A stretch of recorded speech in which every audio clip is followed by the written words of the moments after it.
Olá a todos e bem-vindos de volta a mais um vídeo de inverno frio aqui nas montanhas. Então essa semana vou compartilhar tudo o que tenho assado durante esse período mais escuro e silencioso do ano.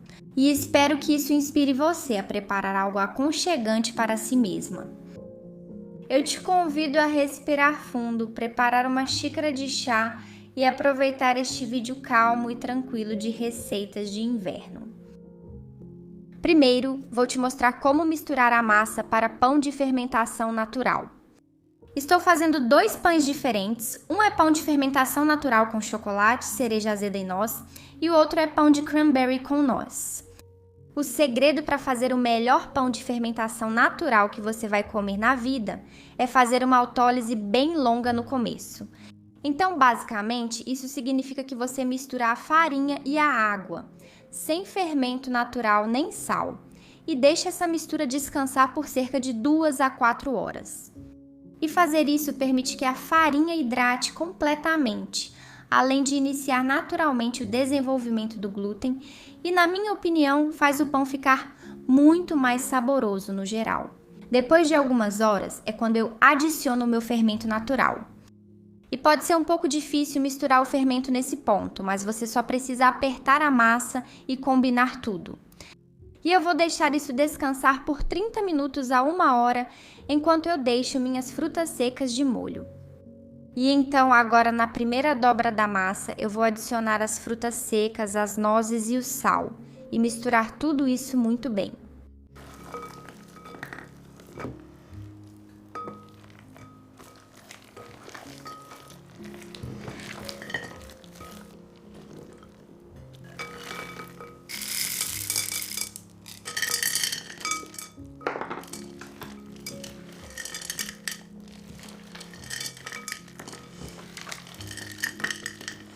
Ao longo do dia, eu fiz várias dobras ao longo do dia, e então vou deixar isso em fermentação em massa por cerca de 6 a 8 horas. Demora um pouco mais agora que é inverno. Minha massa de fermentação natural tem levado, sim, bem mais tempo para dobrar de tamanho. Mas depois que estiver pronto, é só colocar na bancada e modelar. Modelar corretamente a sua massa de fermentação natural pode realmente impactar o crescimento da sua massa. Modelar direito é mais importante do que as pessoas imaginam, na minha opinião. Agora vou deixar descansar na geladeira para fermentar nos meus bannetons a noite toda. Minha geladeira está ajustada para 3 graus Celsius, o que permite uma pequena fermentação e crescimento, mas não vai fermentar demais o seu pão. O de cranberry com nozes é perfeito para o inverno. Você pode comer esse pão com coisas doces ou salgadas. Eu adoro colocar geleia e manteiga por cima, ou fritar um ovo e comer o pão com ele. Na minha opinião, é simplesmente o pão perfeito para a estação.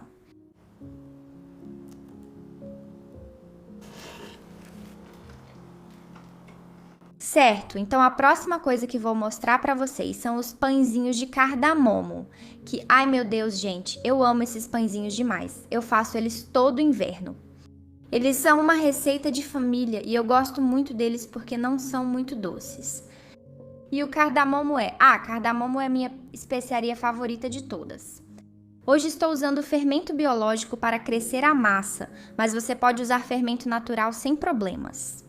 Misture do mesmo modo e adicione 100 gramas de fermento natural em vez do biológico. Além disso, na minha opinião, é muito importante moer o cardamomo a partir das vagens inteiras e frescas. Eu acho que usar especiarias moídas na hora realmente deixa o sabor muito melhor. Primeiro, misturo os ingredientes da massa, menos a manteiga.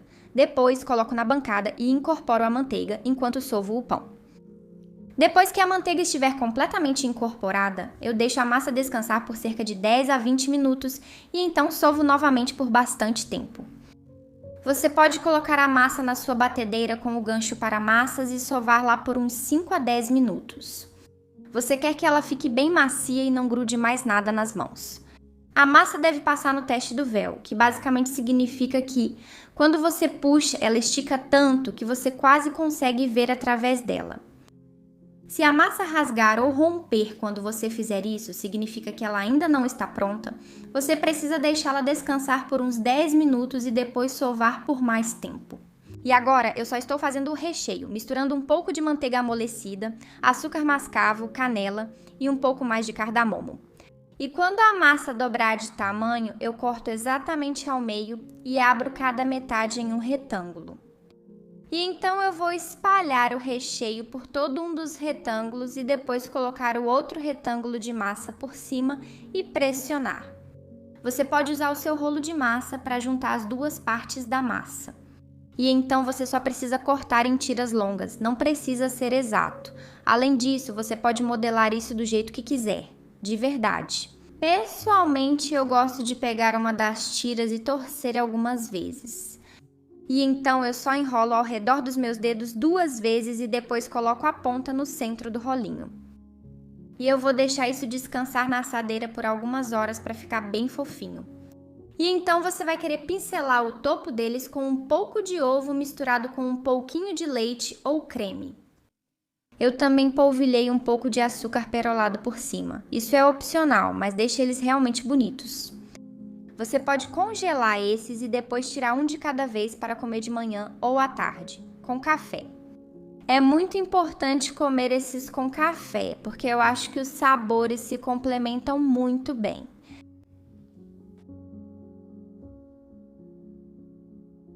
Ok, então essa próxima receita é a que eu estou mais animada para compartilhar com vocês, que é a minha receita secreta de massa de torta.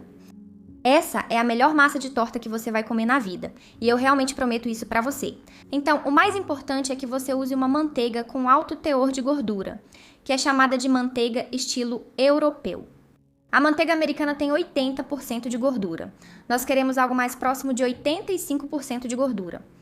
Esse é o segredo para uma massa bem crocante e em camadas. Então vamos começar misturando farinha, açúcar e sal. Depois, corte a manteiga em pedaços grandes e misture levemente, cobrindo todos os pedaços de manteiga com farinha. Depois despeje essa mistura na sua bancada e então você vai abrir a massa com o rolo. Você quer abrir a massa até que ela fique tão fina que os pedaços de manteiga virem tiras bem fininhas de manteiga. E então é só raspar tudo e colocar de volta na sua tigela. Agora vamos adicionar a água gelada, 1 colher de sopa por vez, misturando entre cada colher. Seu objetivo aqui é adicionar a menor quantidade possível de água. E agora é só despejar a massa no balcão e novamente vamos abri-la com o rolo. A massa pode grudar no seu rolo de massa e tudo bem, é só raspar. Agora pegue o terço de baixo da sua massa e dobre para cima, depois pegue o terço de cima e dobre sobre as 2 camadas. Assim você terá 3 camadas de massa. Vire a massa 90 graus e abra novamente com o rolo. Repita esse processo 3 vezes, abrindo a massa e depois dobrando a parte de baixo e depois a de cima sobre ela mesma. Depois da 3ª vez, modele delicadamente em formato de bola e coloque na geladeira por cerca de 1 hora.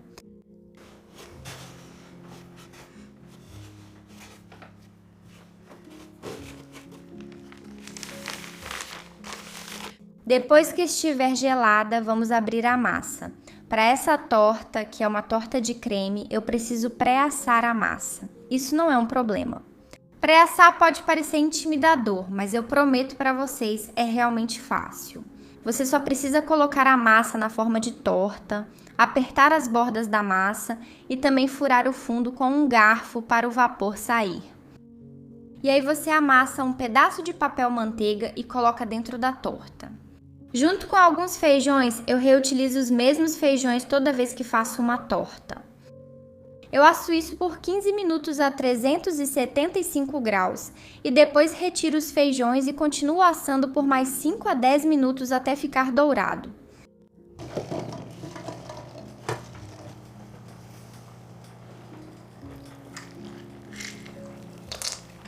Agora estou preparando o recheio de cranberry, fervendo cranberries com suco de laranja fresco e açúcar por cerca de 20 minutos.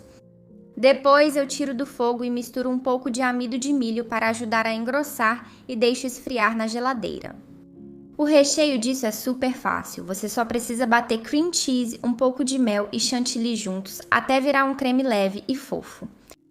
E como você já pré-assou a massa, não precisa cozinhar essa torta. É só colocar direto na geladeira e deixar firmar por algumas horas. E, meu Deus, gente, essa torta fica maravilhosa. O azedinho dos cranberries combina super bem com a doçura do creme.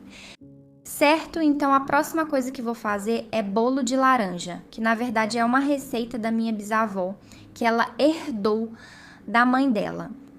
Ou seja, da minha tataravó. Eu faço esse pão todo inverno, já que as laranjas estão na época agora. O legal dessa receita é que você usa uma laranja inteira. Você vai começar ralando toda a casca e depois colocando a laranja inteira em uma tigela junto com as raspas. E você amassa até que esteja completamente esmagada. E então, a isso, adicione 2 ovos, um pouco de leite e aos poucos misture a manteiga derretida. Esta é uma receita muito simples, honestamente não tem muito segredo.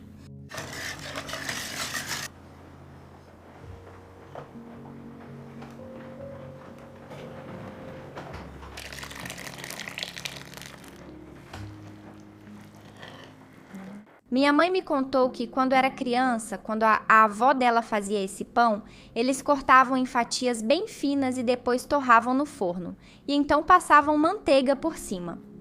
E é assim que ela recomenda que você coma. Eu concordo com a minha mãe, porque sinceramente manteiga deixa tudo mais gostoso, na minha opinião. Certo, então essa próxima receita são as barras Hevel, que é algo que minha avó costumava fazer o tempo todo no inverno. Basicamente, você derrete gotas de chocolate amargo com leite caseiro, adoçado e fervido, e aí transforma isso em fudge. E então a massa é apenas uma massa simples de biscoito, mas feita com bastante aveia e nozes. E basicamente você só precisa pressionar metade da massa na assadeira. E então você despeja o fudge quente por cima e depois polvilha o restante da massa sobre o fudge. E você assa isso por cerca de 30 a 40 minutos. E eu não estou brincando, gente. Essa é a minha coisa favorita que eu já comi em toda a minha vida. Eu não estou brincando, tá? Eu sei que eu falo isso muito, mas realmente é a coisa mais gostosa. É tudo que eu amo. Chocolate. E aí esse cookie bar grosso e puxa-puxa. Ai, é tão gostoso, vocês precisam fazer isso. Na minha opinião, o inverno tem alguns dos ingredientes mais subestimados da estação. E é isso. Eu só espero que esse vídeo tenha inspirado você a assar algo doce neste inverno, seja para você mesma ou para as pessoas que você ama.